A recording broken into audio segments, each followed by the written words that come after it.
What's going on, guys? Yeah, pretty crazy week, very interesting type of market, very volatile, a lot of fake news, a lot of news related volatility, which is something that personally I don't really enjoy. And that's why we kind of wanted to make an update. I think it's an important week to just look at the market, see what happened on the technical side. There was some bullish sign. Technically, we had a bounce on the 200 moving average, right? So we did have a small retracement. As I told you guys last week, I'm still expecting us to go lower to the means, which is at about 550 for the S&P 500. But for now, obviously, we had a nice bounce on the 200 moving average, which is positive. And today we're having another red day. We're basically going nowhere. In my humble opinion, at this point, with everything going on, I personally think that investors are a little bit too bullish for now on the medium term. I think the market is a little bit over its skis. I could be completely wrong. That's what I wanted to basically talk about in this video. And also Bitcoin, which I told you guys a couple of weeks ago that my trend following model flashed a buy signal. Right now, Bitcoin is having a big correction. It basically broke all-time highs and now it's retracing back. So we'll look at that together and see if, we're having a major breakdown and a new downtrend being formed, or is it just a normal pullback to the means? So at the moment, the fear and greed is at 61. In my humble opinion, I think that the market is a little bit too optimistic right now. Personally, I think that, as I said since the beginning of this year, that 2025 was going to be a choppy year, very volatile, and a year where even if we do end up the year up, it's not going to be life changing. All right. Like I was predicting the market to be up between 5 to 6% for 2025. Obviously, we had other things that happened this year, which was pretty crazy out of nowhere in April and March. We all know that. But in my humble opinion, I do believe that the market is a little bit too high when it comes to emotions, and that fear will most likely come back to the market. And as I said in my last video, it will be a buying opportunity, right? So I just want to be clear that, you shouldn't be selling everything and panicking. It's going to be a great buying opportunity, if that makes sense. And that, yeah, looking at positioning, everyone is already back in the market. So looking at the smart money, the money flow, as you guys can see since my last video, retail, they have been basically going very hard right now at these levels. And in my humble opinion, I would not be surprised to see, a market pullback that goes lower in the next coming weeks, especially in the month of June, looking at seasonality, to then have a small relief rally as well in the month of July. So I'm expecting June to not be that great, with more potential to the downside, if that makes sense, to then have a nice bounce in the month of July to then go right back down based on seasonality. Obviously, not financial advice.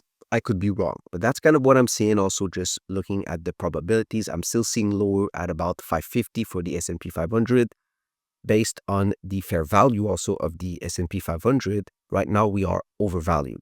So the means for the S&P 500 on the monthly time frame is at around 550, 540 in that ballpark. So this is why right now I do believe that the market is overvalued. But for me, I was buying here. I told you guys I made a video. I didn't go all in, but I will be very patient with this market, with Trump, the tariff men coming back in town, the volatility, the judges trying to block tariffs, then tariffs are back, and things like that. In my humble opinion, I think that type of crap show is most likely going to continue for the rest of 2025. Rates are still not going down really.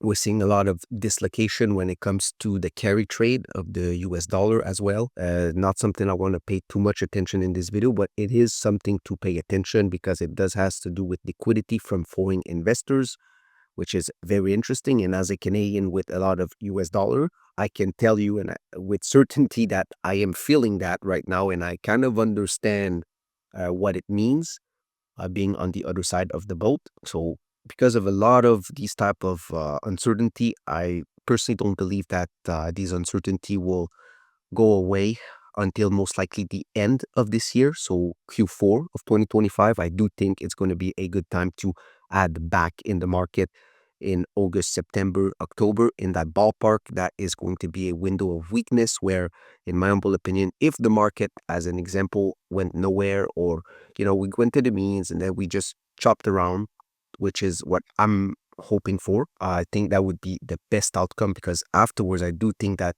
Q4 of 2025 into 2026, most likely we're going to have a monstrous rally, in my humble opinion. So we'll see where the market goes. Obviously, for now, I'm still expecting us to go lower, but there's been a lot of buying. A lot of people are, taking the other side of the trade, which you have to respect. And for now, they are correct for now because we're basically just going sideways. Bitcoin is saying another story. That's why I wanted to talk about it at the end of this video. And at the moment, something very interesting going on is the fact that Bitcoin is leading the price of the S&P 500 by about 1 month.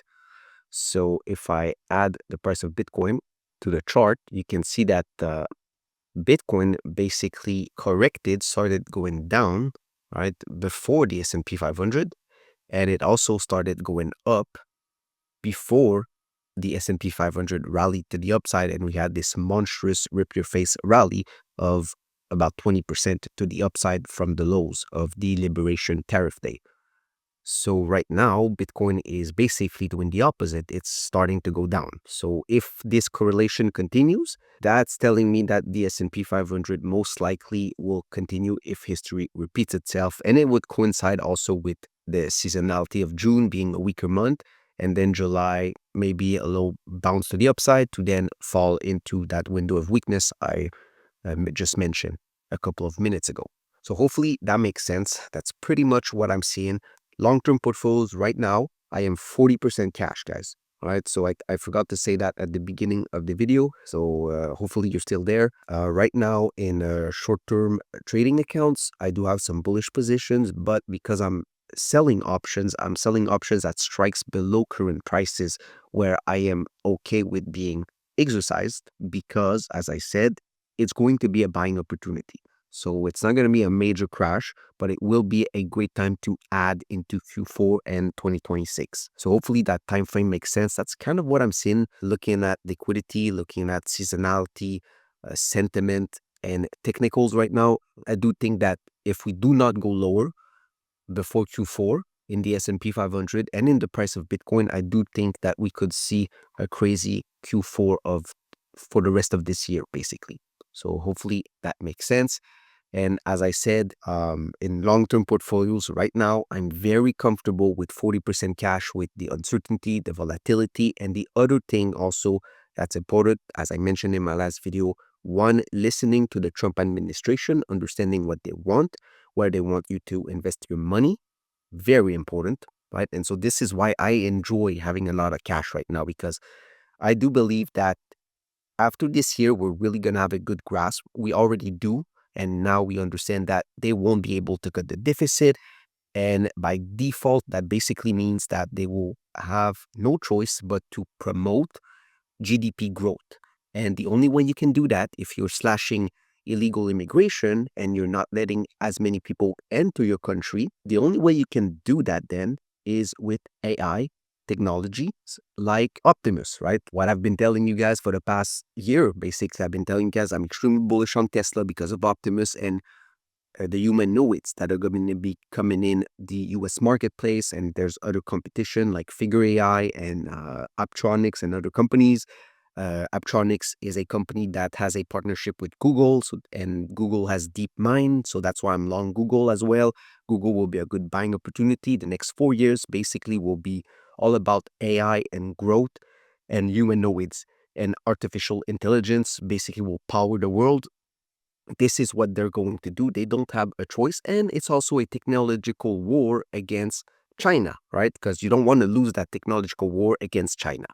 So that's just one of the things you need to listen when it comes to the Trump administration. So this is why right now, in my humble opinion, if you're in indexes, you're okay. But if you're trying to bet on specific single companies, you can get murdered overnight just by one statement that comes out of the Trump administration. So for me right now, I deployed some capital. I'm happy, right? I basically did that in indexes. As I said, I was also buying AI names, individual names. I can't make videos about every move I do.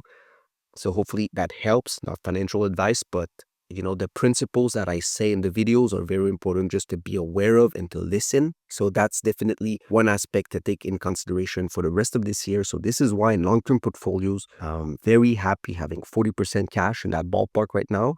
So in the next coming months, I will be deploying the capital, but I will be taking my time and I'm going to be very selective and I'm just going to listen to the Trump administration. So hopefully that makes sense.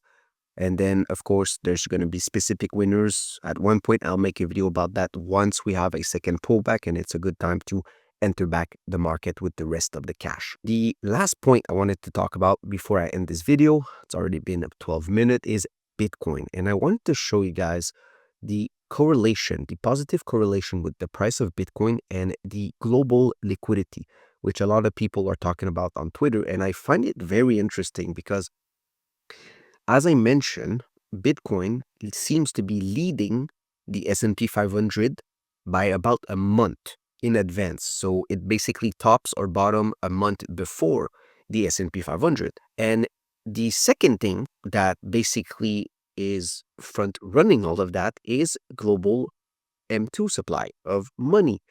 And I wanted to look at this by showing you guys the blue line, which is the M2 money supply. So that's the cash right there.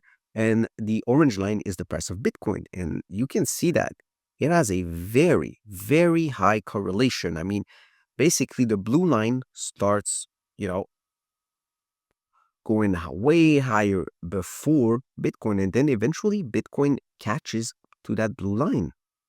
So this is something that's very interesting. And as you guys can see right here, Bitcoin basically went sideways for 6 months. And if you guys remember, I was making videos about that in this channel, told you guys that we were going to go higher, but I was pretty damn accurate calling all of this. And then once we had the liftoff, I also called it, if I'm not mistaken, with my trend following models. Pretty simple. You just have to be patient and look at the blue line. It went nowhere until what happened here. Poof, it just exploded. But look how it exploded way before Bitcoin. And then eventually Bitcoin catched up to that blue line. And then it went parabolic. And then same here with the correction we just had. It topped the blue line, the money supply, topped way before Bitcoin. And then eventually Bitcoin followed to the downside. And then it basically, if I hold on a second, I zoom in. And then, as you guys can see, I don't know if you can still see after all these drawings. And then, as you guys can see, look at the blue line. It started going way higher than the price of Bitcoin before. And then obviously we had all-time highs. And then it had a small correction here. And that's exactly what Bitcoin is doing. It's having a nice pullback to the means right now, which I told you guys in my last video that I was expecting basically everything to minimum have a pullback, a reversal to the means, if that makes sense. And then, interestingly, that blue line continued. And it has continued, guys, and it's basically projecting into the month of August, which is very interesting. So this blue line is projecting that Bitcoin could be going up until August, which would also coincide with the seasonality of Bitcoin. Now, if you look at the seasonality of Bitcoin below right here, you can see that June is not really a good month for Bitcoin, and we're basically entering June, and we're basically entering a correction right now in the price of Bitcoin. So June, I would not be expecting big movements based on seasonality of Bitcoin and also the projection of liquidity, but July tends to be a positive month. It's not a big month, but it's a month where most likely you'll see a nice bullish move in the price of Bitcoin, also coinciding with the liquidity I just showed you going back up in July. But then into August, right, you can see that August and September's are most of the time bad months for the price of Bitcoin, which would coincide with where the M2 money supply is stopping right now as we speak. So I don't know if it's a coincidence. We'll have to monitor that. So just something I wanted to show real quick. I'll definitely be looking at that because I find that very interesting. So hopefully that makes sense, guys. I'm probably one of the last bearish person left standing at this point after calling, since the top. There are some good bullish things happening in the market, also bullish rotation and things like that, that I am aware of. They are, taking a seat back right now. It's relaxing a little bit. It's not as bullish as obviously the beginning of this big rally we just had. But personally, I believe that looking at sentiment and positioning, we just need a little bit more volatility from the Trump administration to see a big leg down, which will be a buying opportunity. And at this point, I'm not sure if we're going to break the lows. I think that the probabilities of breaking the lows are very low for the broad index. For individual stocks, that might be different. And then it's really going to be about focusing on, companies for the next 4 years. It's going to be the same playbook. All right. It's going to be Bitcoin, Tesla, Nvidia, AMD, Robinhood. You're going to have like CoreWave, these type of company in AI infrastructure that are going to, in my humble opinion, go ballistic. And you really just want to listen to the Trump administration for the next 4 years for where to put your money to work. It's that simple. And it's really going to be into high growth and, tech and AI. And you can tell because right now, if you look at the price of big companies that are very popular, like Apple as an example, Apple have been flopping when it comes to AI growth, and their stock has gone nowhere. It's actually still down and lagging behind the rest of the market. So that's an indication that AI for the next 4 years, in my humble opinion, will be the most valuable and important thing to make you a lot of money. All right. So hopefully that makes sense. That's it for this video. Way too long. Again, sorry about that. Just wanted to talk about all these things. Have a beautiful day. Stay blessed. And yeah, just survive 2025. Don't fumble the bag. And then there's going to be a lot of money to be made after this year, in my humble opinion. All right. See you in the next video. God bless you.